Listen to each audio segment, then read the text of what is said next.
বিএনপির ভারপ্রাপ্ত chairman Tarique Rahman London থেকে ফেরার আগেই দেশে পৌঁছেছে তার বিশেষ সুবিধা সম্পন্ন হার্ড জিপ গাড়ি, যা Toyota land cruiser Prado LC 250 মডেলের। কিন্তু গাড়িটিতে কি এমন বিশেষ সুবিধা রয়েছে যা বিএনপির ভারপ্রাপ্ত চেয়ারম্যানের ব্যক্তিগত ব্যবহারের জন্য দেশে এসে পৌঁছালো?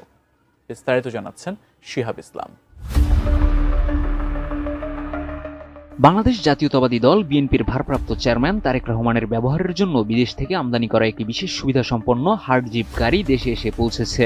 এটি Toyota land cruiser Prado LC 250 মডেলের সাদা রঙের 27 সনের একটি গাড়ি, যা ইতিমধ্যে বিএনপির নামে নিবন্ধিত হয়েছে। বাংলাদেশ সড়ক পরিবহন কর্তৃপক্ষ BRTA 2 ডিসেম্বর মঙ্গলবার গাড়িটির রেজিস্ট্রেশন ও ফিটনেস অনুমোদন দিয়েছে। গাড়িটি চলতি বছর জাপানে উৎপাদিত হলেও সংযুক্ত আরব আমিরাত থেকে এটি আমদানি করা হয়েছে।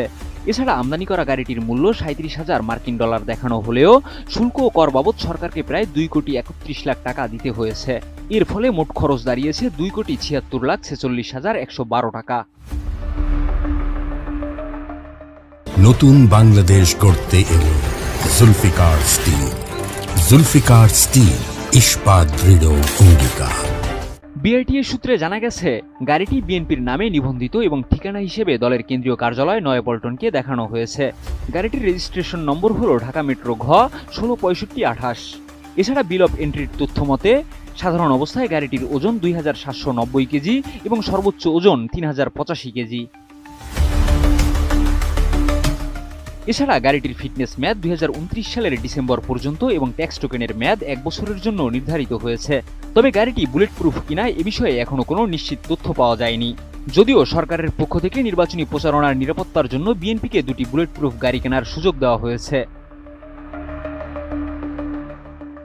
এই গাড়িটিকে নভেম্বরের মাঝামাঝি সময় রাজধানী তেজগাঁও গুলশান লিংক রোডে অবস্থিত এশিয়ান ইম্পোর্টস লিমিটেডের শোরুমে দেখা গিয়েছিল। তখন গাড়িটি কে বা কারা ব্যবহার করবে তা নিয়ে কোনো মন্তব্য করতে চায়নি আমদানিকারক প্রতিষ্ঠানটি।